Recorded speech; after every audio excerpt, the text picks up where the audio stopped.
بسم اللہ الرحمن الرحیم الحمد للہ رب العالمین بارئ الخلائق اجمعین باعث الانبیاء والمرسلین الرحمن الرحیم مالک یوم الدین والصلاة والسلام على أشرف الخلائق أجمعين سيدنا وسيد الأولين والآخرين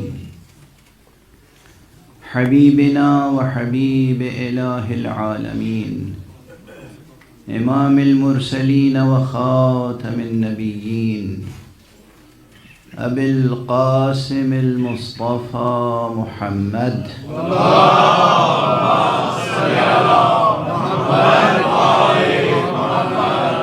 وعلى أهل بيته الطيبين الطاهرين الهداة المهديين المعصومين المظلومين وعلى صحبهم المنتجبين المنتخبين المهتدين بهديهم المتقين حقا واللعنة الدائمة على أعداء الحق والدين أما بعد فقد قال الله تعالى عز اسمه في محكم كتابه ومتقن خطابه بسم الله الرحمن الرحيم اليوم أكملت لكم دينكم وأتممت عليكم نعمتي ورضيت لكم الإسلام دينا صدق الله العلي العظيم اللهم صل على محمد وآل محمد.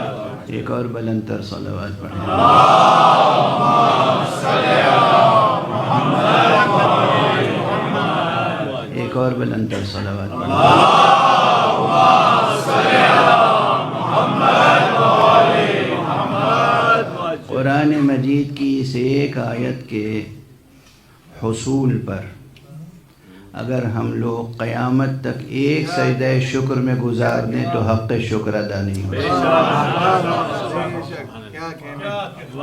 دنیا کی کوئی ملت ایسی نہیں ہے، کوئی قوم ایسی نہیں ہے جسے اللہ کی طرف سے یہ سند ملی ہو. دنیا کی کوئی قوم، کوئی ملت ایسی نہیں ہے جسے اللہ کی طرف سے یہ سند ملی ہو کہ ہم نے تمہارے لیے اس دین کو مکمل کر دیا.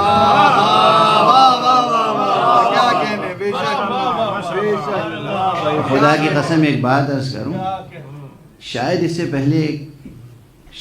پہلے کسی کی نظر نہ گئی ہو، اس لیے کہ میں نے نہ کہیں پڑھا نہ کہیں سنا.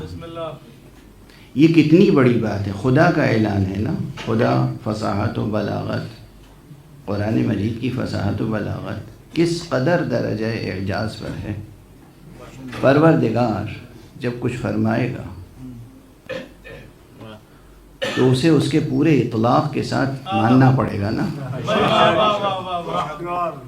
پورے اطلاق کے ساتھ ماننا پڑے گا نا. کتنی بڑی بات ہے یہ. ابھی قیامت برپا نہیں ہوئی، ابھی جنت ملی نہیں، ابھی فردوس گئے نہیں، اور پروردگار فرمایا ہے ہم نے اپنی نعمت تمام کر.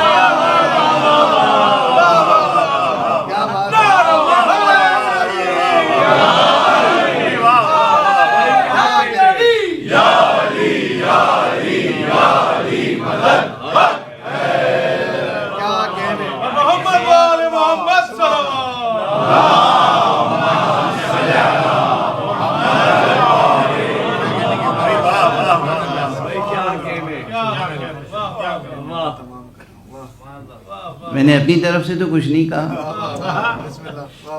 کوئی سخن گسترانہ بات، کوئی زیب داستاں کے لیے، سادہ سا ترجمہ ہے. گوش بر آواز رہیں، کہہ کون رہا ہے؟ کہہ کون رہا ہے؟ کوئی حدیث قدسی نہیں ہے، حالانکہ حدیث قدسی بھی اگر صحیح السند ہو اور جعلی مقدسین کی گڑھی ہوئی نہ ہو،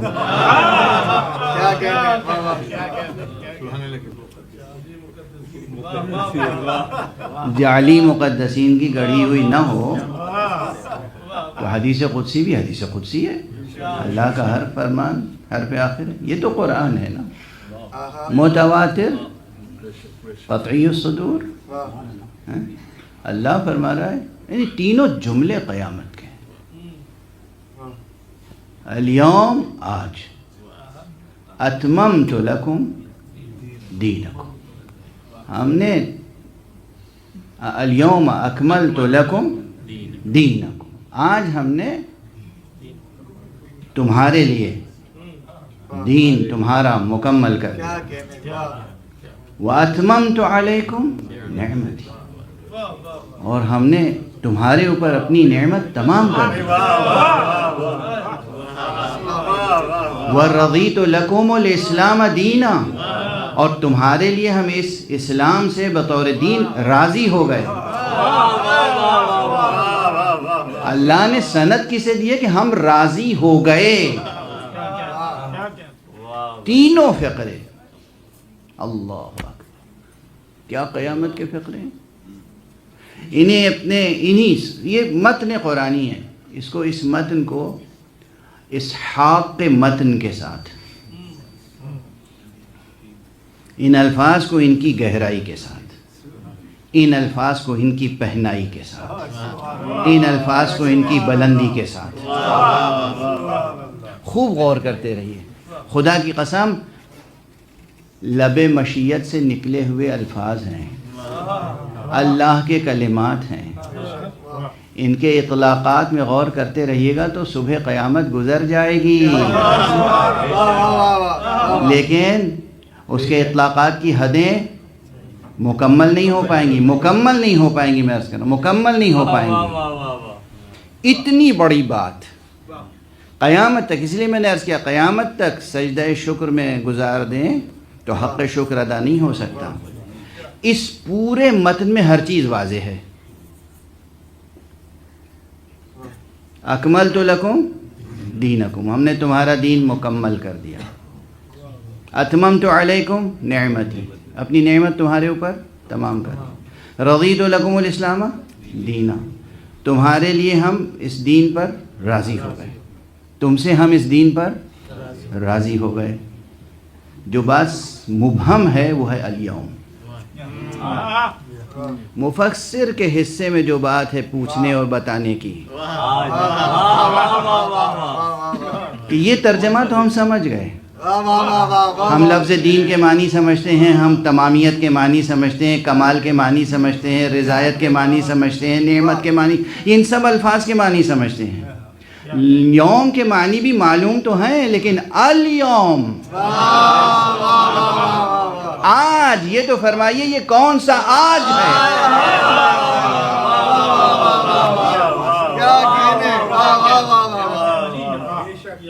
یہ قرض رہے گا مفسر کے اوپر، امت کا قرض، مفسرین کے اوپر امت کا قرض رہے گا کہ وہ بتائیں کہ الیوم سے مراد کون سا دن ہے۔ ہر اس مفسر پر، ظاہر ہے یہ خطاب میں گفتگو کر، ہر اس مفسر پر جو صحیح یوم نہ بتائے، ورنہ شکر ہے کہ ہمارے سامنے یہ یوم واضح ہے۔ تیرہ و تار شبوں کے فرزندوں پہ واضح ہو یا نہ ہو،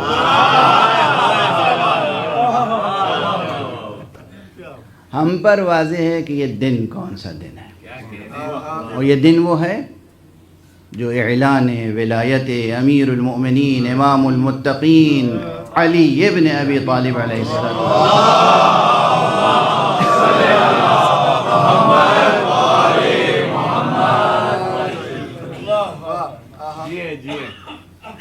وقت زیادہ نہیں ہے اور دیر سے محفل جاری تھی، ماشاءاللہ آپ حضرات ہر زبان میں منقبتیں پڑھ رہے تھے.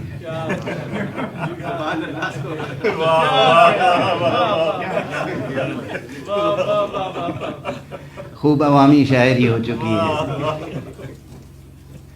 تو میں دیر تک آپ حضرات کو زحمت نہیں دینا چاہتا، مگر ایک بات عرض کر رہا ہوں، اور بس اسی بات پر آج دست دعا بلند کروں گا. رب کریم ہے، خالق حکیم ہے. خالق حکیم نے ایک نظام بنایا. دیکھیے یہ دلائل توحید ہیں، یاد رہے، یہ دلائل توحید، یہ رب شناسی اور خدا شناسی اور معبود شناسی کے مسائل ہیں. اللہ نے اس انسان کو زندگی کے ہر مرحلے میں، ہر نئے مرحلے میں قدم رکھنے سے پہلے، قبل اس کے کہ انسان اس مرحلے میں قدم رکھے، انسان کی اس مرحلے کی ضرورتوں کو پورا کر دیا ہے.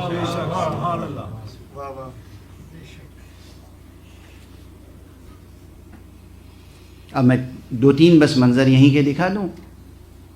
رحم مادر میں وجود آنے سے پہلے رحم مادر کے اندر بچے کے پروان چڑھنے کے تمام وسائل پیکر مادری میں موجود ہوتے ہیں.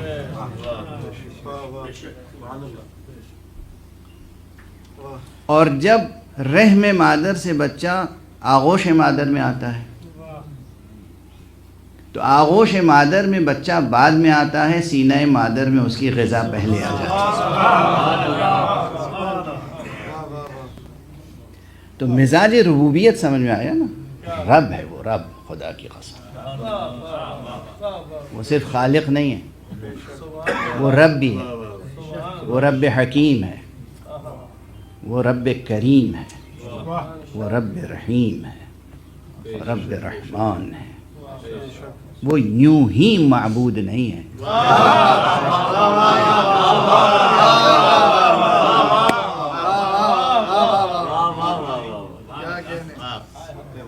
وہ یوں ہی معبود نہیں ہے. وہ معبود مطلق ہے، تو اس لیے ہے کہ وہ رب رحیم بھی ہے، رب رؤوف بھی ہے، رب کریم بھی ہے. تو وہ اپنے تمام مخلوقات کی ضرورتیں اپنی مخلوق کو حیز وجود میں لانے سے پہلے فراہم کر دیتا ہے.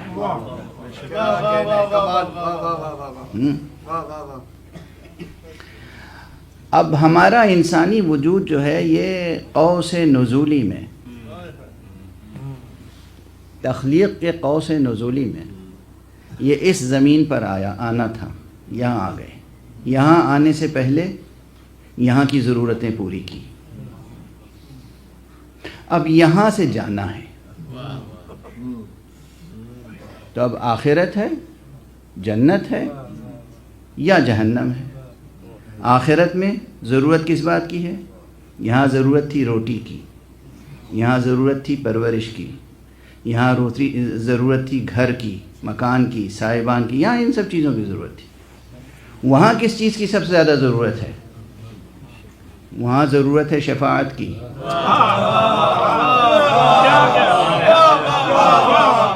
یہاں آنے سے پہلے یہاں کی ضرورتیں پوری کی، وہاں لے جانے سے پہلے وہاں کی ضرورتیں پوری. صلوات پڑھ دیجئے محمد وآلہ.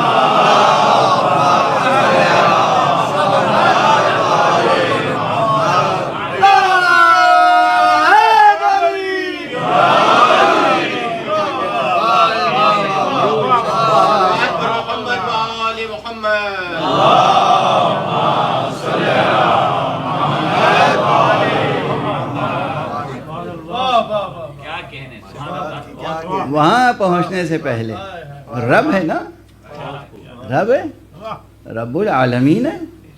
تو وہاں جانے سے پہلے وہاں کی ضرورتیں پوری کر دیں اور اس کو پہچنوا دیا، اس وسیلوں کو پہچنوا دیا، اس منصب کو پہچنوا دیا، اس کے اہل کو پہچنوا دیا. کہ دیکھو اگر ہمیشہ ہمیشہ ہماری نعمتوں سے متمتع رہنا ہے، اگر صرف دنیا کی بات نہیں ہے، اگر آخرت کی بات بھی ہے، اگر جنت لینی ہے، اگر فردوس اعلیٰ میں پہنچنا ہے، اگر ہماری رضایت درکار ہے، اگر ہماری ابدی ابدی لا زوال رحمت کے مستحق بننا چاہتے ہو، تو دیکھو آج دست ولایت پہ بیعت کر لو اور پہچان لو کہ دنیا کے ملکوں پر قبضے تو کسی بھی ذریعے سے کر سکتے ہو، مگر جنت پہ قبضہ کرنا ہوگا تو دست علی درکار۔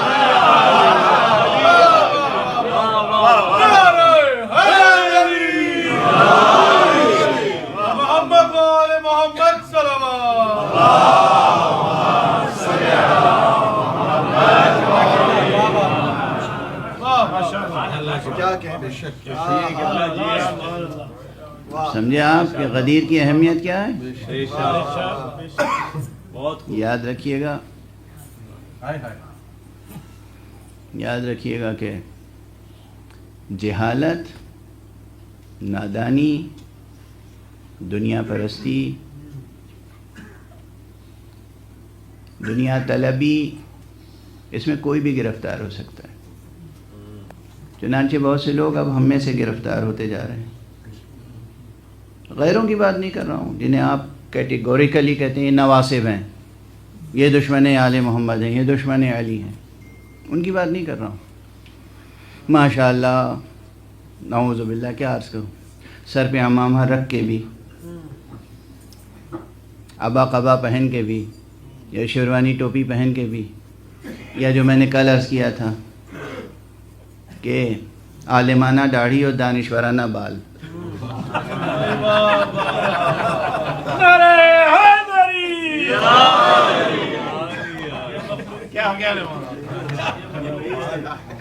عالمانہ داڑھی یا دانشورانہ بال، کسی بھی بھیس میں کوئی آ جائے،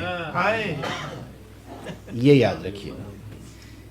اگر وہ استخفاف یوم غدیر اور پیغام غدیر کرتا ہے تو کچھ بھی ہو سکتا ہے، وہ مومن صادق نہیں ہو سکتا۔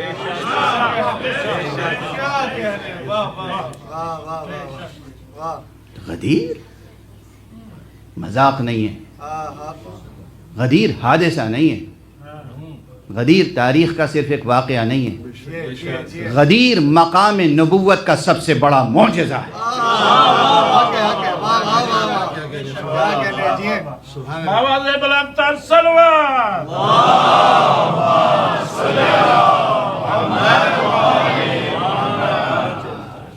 جو لوگ دیر میں آئے ہیں وہ جن جملوں سے محروم رہ گئے، مجھے افسوس ہے۔ اللہ آپ کی عمروں میں برکت عطا فرمائے۔ سن لیجئے گا دوبارہ یہ تقریر پوری، ایک صلوات پڑھ لیجئے محمد۔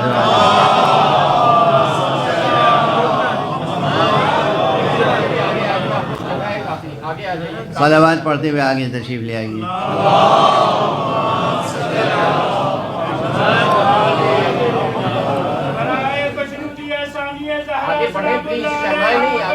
صلوات پڑھتے ہوئے آگے آ جائیں، تشریف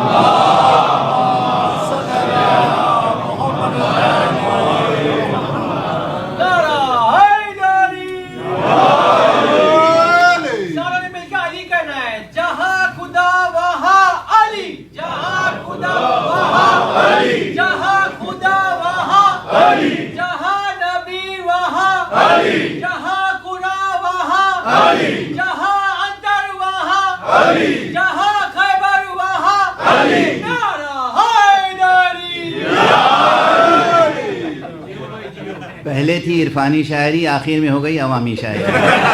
صلوات پڑھ دیجئے محمد والے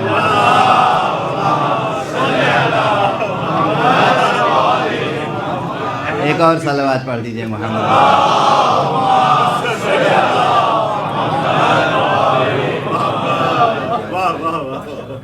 فاصلہ دیکھ لیا نا، واضح ہو گئی بات۔ ارے بھائی، یہ تو میرا بہت پرانا جملہ ہے، آپ کو خدا جزائے خیر دے۔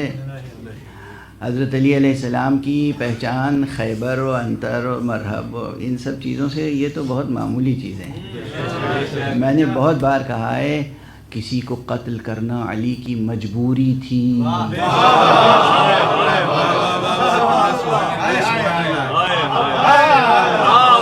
علی کا کمال نہیں تھا، علی کی فضیلت نہیں، علی کی مجبوری تھی. ارے اگر کسی اور نے ہمت کر کے یہ کام کیا ہوتا تو علی نہ کرتے.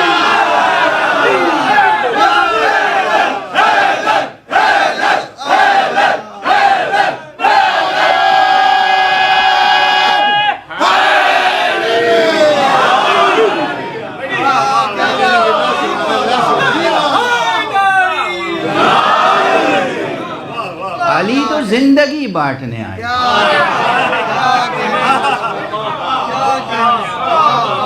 محمد علی اللہ کے بھیجے ہوئے پیغمبر، اللہ کے ولی، یہ زندگی بانٹنے آتے ہیں. یہ کبھی کسی کی زندگی کے در پہ نہیں ہوتے مگر اس کے کہ جس کے شانے پر اس کا سر خود بار ہو رہا ہو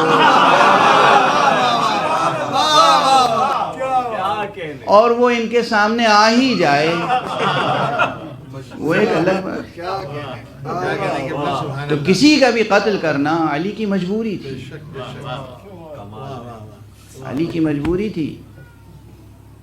وہ ٹھیک ہے جہاں جہاں خدا ہے وہاں وہاں علی، جہاں جہاں نبی ہے وہاں وہاں علی ہے، وہ ٹھیک ہے. اور جہاں جہاں انتر خیبر و کیا کیا آپ پڑھ رہے تھے، علی کا اذن ہو اور دل میں اگر واقعاً چراغ ولایت روشن ہو تو علی کے بہت سے غلام ہیں جو اپنے اپنے زمانے کے مرحبوں اور انتروں کو روند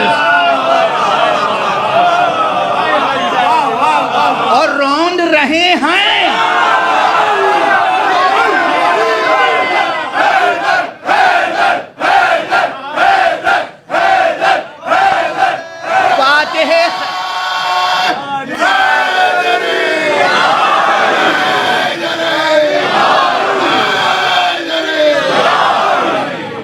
فاتح خیبر کی نسل کا ایک علی وارثان خیبر کی اولادوں کو روند رہا.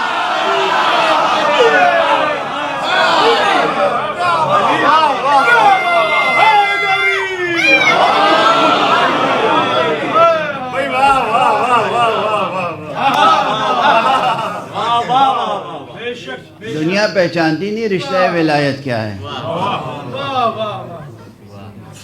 سلامت رہیں.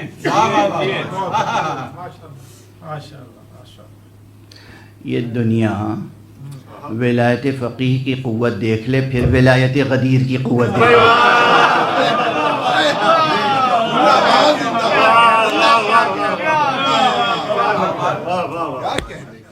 یہ ولی فقیہ کون ہے؟ یہ ولایت فقیہ یہ صلب ولایت غدیر سے پیدا ہونے والی ولایت ہے. اصل ہے ولایت غدیر، اصل ہے ولایت غدیر. بہرحال میں نے جو جملہ عرض کر دیا تھا درمیان میں وہ یہ تھا کہ مقام ختم نبوت کا سب سے بڑا معجزہ ہے غدیر. ٹھیک ہے بہت سے لوگ غدیر کا انکار کر رہے ہیں، ابھی بھی بہت سے لوگ ہیں جو قرآن کا انکار کر رہے ہیں، ہے نہیں؟ دنیا بھری ہوئی ہے مسیحیوں سے، یہودیوں سے اور ایسے مسلمانوں سے جو قرآن پڑھتے ہیں اور قرآن کا انکار کرتے ہیں. ایسے مسلمانوں سے جو قرآن کی آیتیں پڑھتے ہیں اور آیتوں کے معانی کی تحریف کرتے ہیں. قرآن سب سے بڑا معجزہ ہے محمد کا صلی اللہ علیہ وسلم.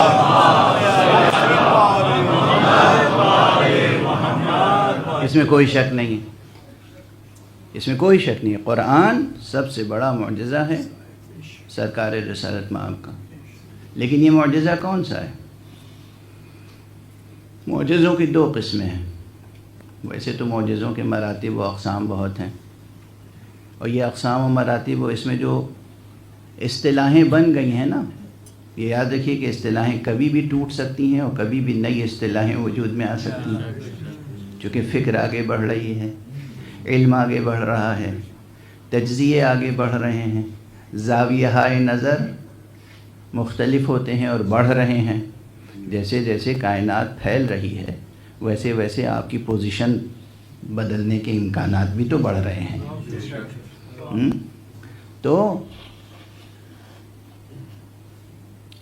معجزے کی کتنی قسمیں ہیں اور کتنے مراتب ہیں، یہ سب بحثیں جو ہیں وہ اوپن بحثیں ہیں، کھلی رہیں گی. یہ نہیں کہ باب بند ہو گیا. جیسے بعض حضرات کہتے ہیں کہ ان آرگینک کیمسٹری کا اب دروازہ بند ہو چکا ہے تقریباً. کہتے ہیں، میں تو نہیں مانتا اس بات کو بھی. کہتے ہیں جتنے گننے تھے عناصر ہم نے گن لیے، زمین کا تجزیہ ہو چکا، مٹی کا تجزیہ ہو چکا، اب وہ جتنے تھے عناصر ہم نے، اب اس میں اضافہ ہونے والا نہیں. آپ کہتے ہوں گے اضافہ ہونے والا نہیں، خدا معلوم لب مشیت سے کب ایک بار پھر کن صادر ہو جائے گا.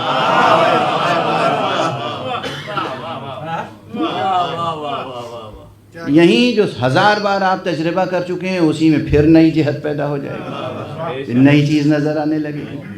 آپ حیران رہ جائیں گے کہ پہلے تو نہیں دیکھا تھا، آپ کیسے دیکھ لیا. ناسا سے اکثر خبریں آتی ہیں کہ صاحب وہ نئی چیز نظر آ گئی، ایک نئی چیز نظر آ گئی. ٹیلیسکوپ وہی ہے، پہلے نہیں نظر آئی تھی، اب کیسے نظر آ گئی. یہ بہت سے مسائل ہیں.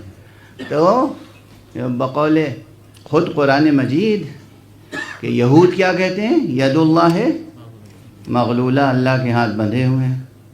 اور قرآن میں کہا گیا، اللہ نے فرمایا کہ اعلان کر دیجئے کہ نہیں، بل یداہ مبسوطتان، اس کے ہاتھ کھلے ہوئے ہیں. یعنی اس کے علم کا سلسلہ، اس کی قدرت کا سلسلہ اور نفاذ قدرت اور نفوذ قدرت کے سلسلے سب جاری و ساری ہیں. تو کب اس کے لب مبارک سے کن کی صدا آ جائے. تو کوئی بھی علم، کوئی بھی میدان محدود نہیں ہے، لیکن خاص طور سے جو چیز محدود نہیں ہے وہ علم ہے. اس فقیر کا جملہ ہے اور آئندہ صدیوں تک یہ جملہ بڑی بڑی فلسفیانہ کتابوں میں کوٹ کیا جائے گا کہ العلم یعبی الجمود. علم جمود آشنا نہیں ہے. علم جمود آشنا نہیں ہے. علم ساکن نہیں رہتا، علم جامد نہیں رہتا. علم سکون و قرار فراہم کرتا ہے، خود ساکن نہیں ہے. علم سکون بخشتا ہے، خود ساکن نہیں ہے مادی معنی میں. تو علم جمود آشنا نہیں ہے. علم میں ہمیشہ ترقی ہوگی، اور جب ترقی ہوگی تو پرانی اصطلاحیں ٹوٹیں گی اور نئی اصطلاحیں وجود میں آئیں گی. ہر علم میں ابواب کا اضافہ ہوتا جائے گا. لیکن فی الحال وہی پرانی تقسیم جو ذہنوں میں جمی ہوئی ہے اسی کو حوالہ دیتے ہوئے، اسی کا حوالہ دیتے ہوئے آگے بڑھا دوں گفتگو. کہ کہتے آئے ہیں لوگ کہ معجزے کی 2 قسمیں، ایک قولی ایک فعلی. قولی کیا ہے؟ زبان سے جو قول کہا جائے قولی معجزہ ہے. قرآن چونکہ سب کا سب دہن مبارک پیغمبر سے گوش مبارک صحابہ تک پہنچا، یہ تو ظاہر ہے. اور باطن یہ ہے کہ زبان مصطفیٰ سے قلب مؤمنین پر نازل ہوا، قلوب مؤمنین پہ نازل ہوا. قرآن کا سفر صرف سماعتوں سے ہونٹوں سے سماعتوں تک کا سفر نہیں ہے. قرآن مجید کا اصلی سفر تو قلوب سے قلوب تک ہے. قلب مشیت سے قرآن نازل ہوا قلب مصطفیٰ پر، اور قلب مصطفیٰ سے قرآن نازل ہوا قلب مومنین. آج بھی جب آپ قرآن پڑھیں تو اگر پورے ادب قرآنی کے ساتھ تلاوت کریں نا تو قرآن آپ کے دل کو خطاب کرتا ہے. اسی لیے میں عرض کرتا ہوں کہ قرآن کا ترجمہ بھی پڑھیں، تفسیر بھی پڑھیں، خوب مطالعہ کریں، مگر غرور جہل یا اضطراب جہل اور غرور علم اور تکبر دانش اور دنیا طلبی اور ان چیزوں سے بچ کے، ان چیزوں سے دل کو صاف کر کے. اس لیے کہ اصل میں قرآن کا خطاب سماعتوں سے نہیں، پردہ سماعت سے نہیں، قلب سے ہوتا ہے. تو اگر قرآن مجید پڑھیں گے آپ تو محسوس ہوگا کہ قلب سے گفتگو ہو رہی ہے. اب ان جملوں کی وضاحت زیادہ نہیں کروں گا اس وقت پھر اسی پر مرتکز کروں کہ دو قسم کے معجزوں کے لوگ قائل ہوئے: قولی معجزہ اور فعلی معجزہ. قولی یعنی قرآن جو لفظوں کا مجموعہ ہے اور آپ پڑھ لیتے ہیں. فعلی معجزہ یہ ہے کہ جو فعل، جو واقعہ وقوع پذیر ہوا، جیسے کہتے ہیں کہ چاند دو ٹکڑے ہوا، شق القمر، یا رد الشمس، یا شجر کا حرکت کرتے ہوئے حضور کے اشارے پہ آ جانا. اب بعض دانشور ایسے ہیں، مسلمان دانشور، جو ان تمام معجزات کی تعویل کرتے ہیں اور معراج کی بھی تعویل کرتے ہیں. اور جب یہ تعویل کرتے ہیں تو ایک ذرا خوف نہیں ہوتا انہیں کہ کہیں قرآن کی تکذیب تو نہیں ہو رہی ہے، کہیں یہ قرآن کو جھٹلا تو نہیں رہے.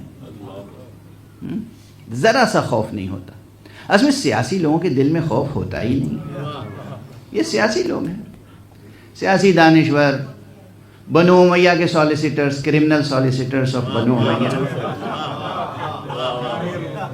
They are all criminal solicitors of Banu Umayyah.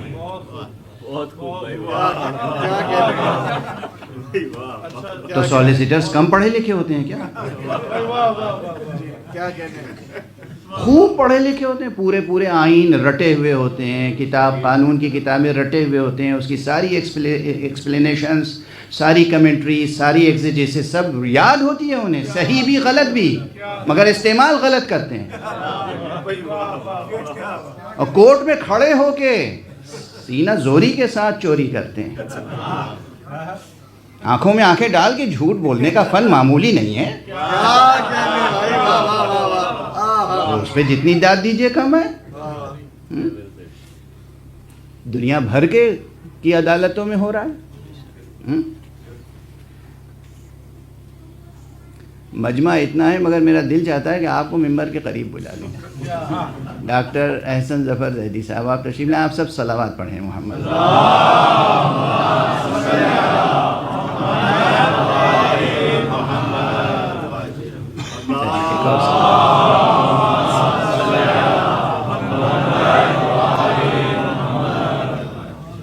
ایک اور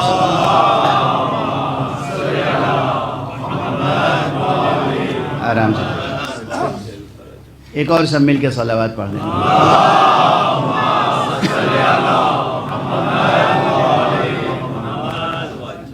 سمجھ رہے ہیں نا کس کانٹیکسٹ میں بات ہو رہی ہے؟ تو قرآن مجید قولی معجزہ ہے، الفاظ کا مجموعہ، آیات کا مجموعہ. فعلی معجزہ جیسے شق القمر، رد الشمس. اب تعویل کرنے والے تعویل کرتے ہیں، معراج کا بھی انکار کرتے ہیں. خواب دیکھا تھا حضور نے، اللہ کہہ جھٹلا کسے رہے؟ دیکھیے صاف مسئلہ ہے. قرآن مجید نے جس کو جب خواب دکھایا تو یہ کہہ کے بیان کیا کہ خواب دکھایا. ابراہیم کو خواب دکھایا تھا تو کہا کہ خواب دکھایا ہے. سرکار رسالت مآب کے لیے یہ نہیں آیت میں کہ ہم نے خواب دکھایا ہے. فعل ہے، فاعل ہے، مفعول ہے، صاف جملہ ہے. سبحان الذی اسری بعبدہ لیلا، کیا کہنا اس کا جو اپنے بندے کو راتوں رات لے گیا. جھٹلا کسے رہے ہو؟ خدا کو، قرآن کو. اور اس کے بعد تم مومن کہلانا چاہتے ہو، اس کے بعد مومن و مسلم کہلانا چاہتے ہو. اسی لیے چونکہ انکار معراج پیغمبر تکذیب قرآن و تکذیب خدا ہے. اس لیے امام جعفر صادق علیہ السلام نے کہا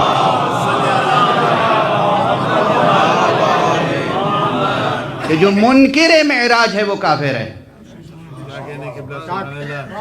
جو منکر معراج مصطفیٰ ہے، جو منکر معراج مصطفیٰ ہے وہ کافر ہے. امام جعفر صادق علیہ السلام کا ارشاد.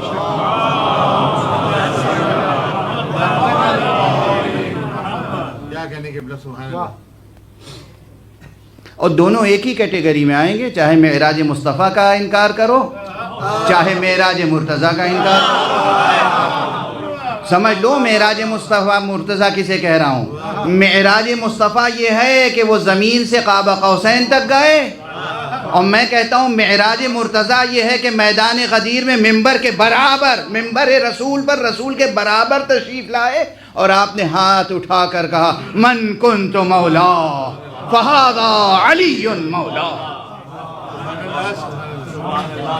میں اس معراج کی طرف ذکر کر رہا ہوں.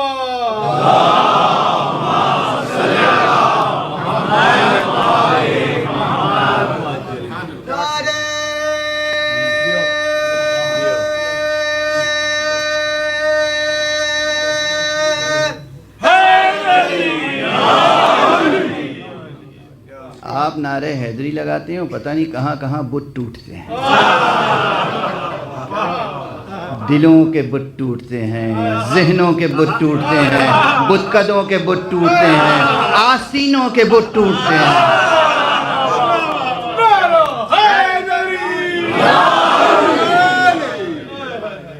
کتنے بت ٹوٹ کے پاش ہو جاتے ہیں. لیکن جیسے اپنے خارج کے بت توڑتے ہیں، آپ اپنے نعروں سے اپنے اندر کے بتوں کو بھی توڑنے کی کوشش کیا کیجیے. خواہشات کے بت، انانیتوں کے بت، بری خصلتوں بری صفتوں کے بت، حسد کا بت، یہ سب بھی توڑنے کی کوشش کیا کیجیے. دل منور ہوگا تبھی نور ولایت سے.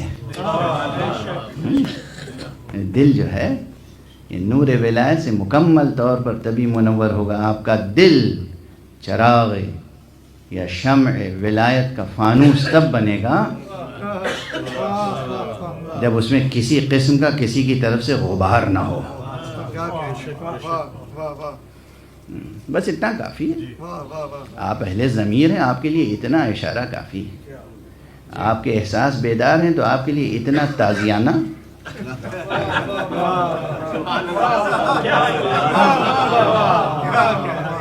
اس سے زیادہ پھر وہ موعظہ سیاح ہو جائے گا.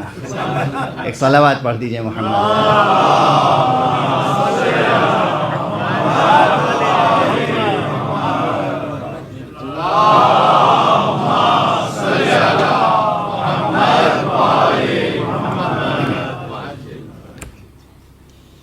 تو بس ٹھہر کے اب وقت تو گزر گیا. بس یہ فقرہ سن لیجئے کہ قرآن ہے کیا؟ معجزہ لفظی. اور بہت سے معجزے حضرت کے ہیں معجزہ فعلی. یہ معجزات فعلیہ کیا ہیں؟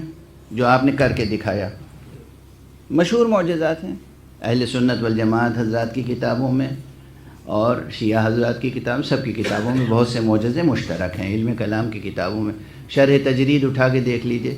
شرح تجرید میں سب نے بعض معجزے سب نے لکھے ہیں، کوئی اختلاف نہیں ہے.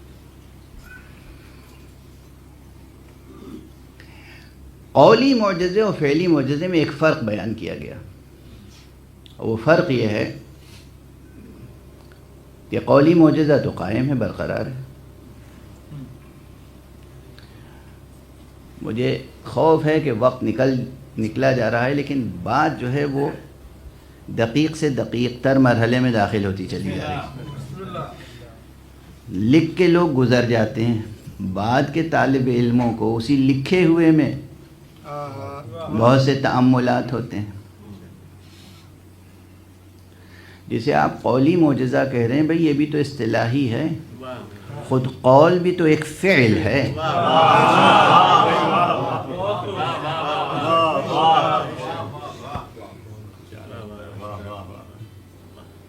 خود قول بھی تو ایک فعل ہے نا. بس اب سوال قائم کر دیا نا میں نے, اب جواب ابھی نہیں دوں گا ورنہ درس خارج ابھی ختم ہو جائے گا, اس سے تو سال بھر جاری رہنا ہے. خود قول بھی تو فعل ہے. میں بول رہا ہوں یہ فعل ہے یا نہیں. حضور نے جب ایک آیت سنائی تو بس وہ سنائی. وہ لمحے جن نورانی لمحوں میں لبھائے مبارک کو جنبش ہوئی, اب وہ آیت ادا ہوئی, اور اس کے بعد جیسے ہی لب نبوت خاموش ہوئے تو وہ عمل قول رک گیا نہیں. اب اسے لکھ لیا آپ نے. اب جسے آپ قول کہہ رہے ہیں وہ مجازن کہہ رہے ہیں, حقیقتاً تھوڑی. واضح ہے. یا پھر اسباب اشتراک کہ بھئی اس کو بھی قول کہتے ہیں اور اس کو بھی قول کہتے ہیں, تو اس کو قول کہتے ہیں تو کس روح سے کہتے ہیں, حقیقت میں یا مجاز. اب یہ بحثیں اس مجمع کی نہیں ہے لیکن آ گئی زبان پر تو عرض کر رہا ہوں. ایک صلوات پڑھ دیجئے محمد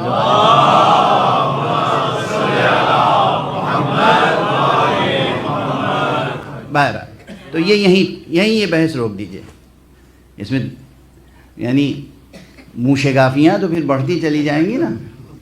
تو یہ ہے قولی معجزہ. قرآن قولی معجزہ, باقی معجزات فعلی معجزہ. فرق دونوں میں بتایا گیا کہ قولی معجزہ باقی ہے قیامت تک, اور فعلی معجزہ کیا ہوتا ہے, وہ فعل وقوع پذیر ہوا اور آنی و فانی. بھئی یہ زمانہ گزر رہا ہے نا, تو زمانے کے گزرنے کے ساتھ جو ظرف خود ٹھہرنے والا نہ ہو, اس ظرف میں جو چیز وجود پائے گی وہ کب ٹھہرے گی. زمانہ گزر رہا ہے نا. ابھی کئے بجا ہوا تھا, 9 بج کے مثلاً 29 اور اب بولتے بولتے کیا ہو گیا 30. تو یہ گزر گیا نا. جو ظرف نہ ٹھہرنے والا ہو اس ظرف میں مظروف کب ٹھہرے گا. واضح ہے نا, اتنی بات تو بچے بھی سمجھ لیں گے. تو اب یہ فعلی معجزہ, چونکہ انسان کا فعل جو ہے وہ تمام ہی ہو جاتا ہے, جو جتنے فعلی معجزے ہیں کوئی باقی رہنے والا نہیں ہے. تو اس لیے فرق کیا گیا کہ یہ فعلی معجزہ ہے اور یہ قولی معجزہ. میرے استاد مرحوم پروردگار کروٹ کروٹ انہیں جنت نصیب فرمائے, ان کے درجات بلند فرمائے, فلسفے اور حکمت و عرفان کے عظیم الشان استاد. میں تو کہا کرتا تھا جب تک وہ زندہ تھے کہ ان سے بڑا کوئی کرۂ ارض پہ اس وقت استاد ان علوم کا موجود نہیں ہے. لیکن اب ان کا انتقال ہو چکا ہے, ظاہر ہے کہ بعض ان کے شاگرد بھی شاید ان سے آگے بڑھ چکے ہوں. آیت اللہ جوادی آمولی موجود ہیں جو ان کے معاصر تھے, یقیناً وہ ان سے آگے ہوں گے اس وقت. آیت اللہ حسن زادہ آمولی, وہ کہا کرتے تھے کہ 1400 برس میں میں نے ایک فعلی معجزے کو یہ ثابت کیا ہے کہ وہ آج تک برقرار ہے. اور وہ کون سا معجزہ ہے؟ وہ معجزہ یہ ہے کہ یہ جو ہم لوگ آج کل سفر کرتے ہیں اور جگہ جگہ نماز پڑھنے کے لیے قبلے کی تعین کے لیے مشکل ہوتی ہے, تو اب تو آپ کے اسمارٹ فون میں اور موبائل فون میں اور آئی فون میں آپ کے پاس آ گیا ہے القبلہ, جہاں ہوا آپ نے دیکھ لیا قبلہ. حضور کے زمانے میں کیا ڈیوائس تھا؟ حضور کے زمانے میں کیا وسائل تھے؟ اور جب مدینے کی مسجد بن رہی تھی, مدینے کی مسجد, اس وقت کون سے سائنسداں اور کون سے میتھمیٹیشینس اور کون سے جغرافیہ داں اور کون سے لیٹیچیوڈ اور لانگیچیوڈ کا حساب لگانے والے اور بتانے والے کہ کیسے کعبہ کہاں پر ہے, مسجد نبوی مدینے میں کھڑے ہو کے بتا دیں کہ کعبہ کہاں پر ہے. جب تعمیر ہو رہی تھی لوگوں نے کہا حضور قبلہ, آپ نے ایک نیزہ لیا اور آ کے نصب کیا, کہا یہ ہے قبلہ اور دیکھو یہ میزاب کعبہ پر ہے.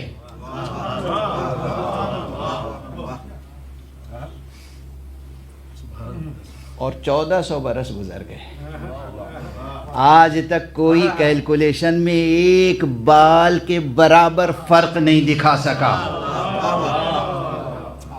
یہ ہے علم مصطفیٰ, یہ ہے نگاہ مصطفیٰ, یہ ہے معجزہ فعلی مصطفیٰ صلی اللہ علیہ وآلہ وسلم.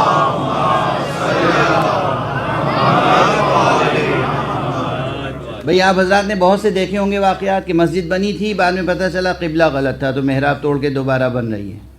بہت سی جگہوں پہ میں نے دیکھا ہے. حضور علیہ الصلوۃ والسلام نے کہا معجزہ یہ ہے معجزہ.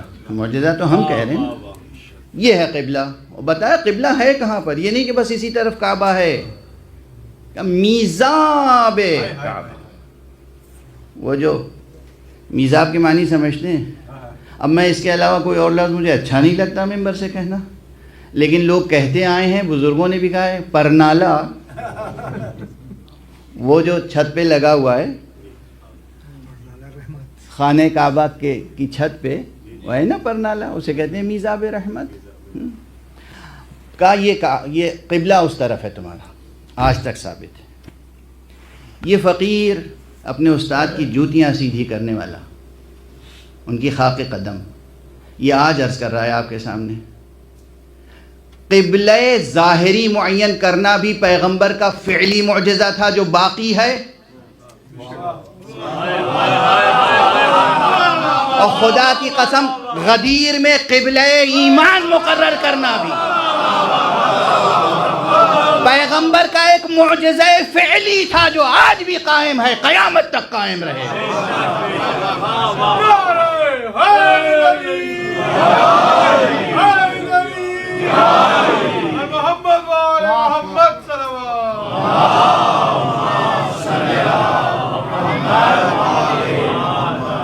اس لیے میں نے عرض کیا یہ معجزہ ختم نبوت ہے، یہ مقام ختم نبوت کا سب سے بڑا معجزہ ہے. اور جو لوگ اسے روایت کہہ کے نظر انداز کرنا چاہتے ہیں انہیں میں سید مرتضی علم الہدیٰ کا جواب یاد دلاؤں گا کہ غدیر روایت نہیں ہے.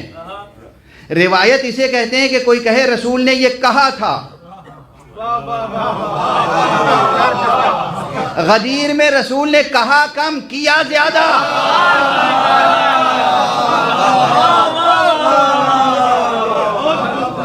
کیا بھی اور کروایا بھی. مکے سے غدیر تک آنا قول نہیں ہے، فعل ہے. یعنی روایت نہیں، درایت ہے. کجاووں کا ممبر بنوانا روایت نہیں، درایت ہے. قول نہیں، واقعہ ہے، فعل ہے. آگے بڑھ جانے والوں کو پیچھے بلانا قول نہیں، فعل ہے. روایت نہیں، درایت ہے. پیچھے رہ جانے والوں کا انتظار کرنا قول نہیں، فعل ہے. روایت نہیں، درایت ہے. ممبر پر آ کر علی کو بلانا اور ہاتھوں میں ہاتھ لے کر کھڑے ہو کر فرمانا، اتنا کرنے کے بعد ایک قول آیا ہے، من کنت مولا فہذا علی مولا.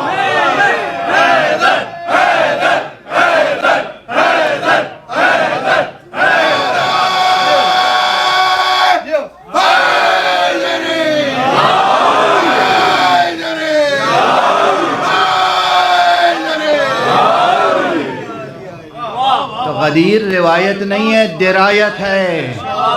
غدیر قولی معجزہ نہیں، فعلی معجزہ ہے. اور وہ ایسا معجزہ نہیں ہے کہ جیسا دوسرے انبیاء کا معجزہ تھا جو وقت کے ساتھ ختم ہو گیا. غدیر میں ولایت کا نصب کرنا پیغمبر خاتم النبیین کا وہ فعلی معجزہ ہے جو قیامت تک باقی رہنے والا ہے. اور قیامت تک تو ہم محاورتاً کہتے ہیں جنت میں ہوگا، فردوس میں ہوگا، مقام خلد میں ہوگا. صلوات پڑھ دیں محمد و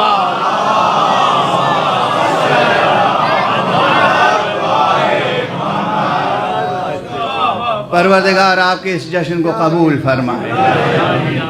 پروردگار ہمیں اور آپ کو اہل توحید اور اہل ولایت میں قرار دے. پروردگار ہمیں اور آپ کو مقام ولایت میں وہ راسخ قدم عطا فرمائے کہ ہم مقام ختم نبوت کے وفادار کہلا سکیں، توحید حق صمدی کے وفادار کہلا سکیں. پروردگار جہاں جہاں بھی اہل ولایت ہیں انہیں اپنی خاص حفظ و امان میں رکھ. پروردگار ہم سب کمزور ہیں، نحیف ہیں، ہم کسی بڑی آزمائش اور امتحان کے لائق نہیں ہیں. پروردگار ہمارا امتحان نہ لے.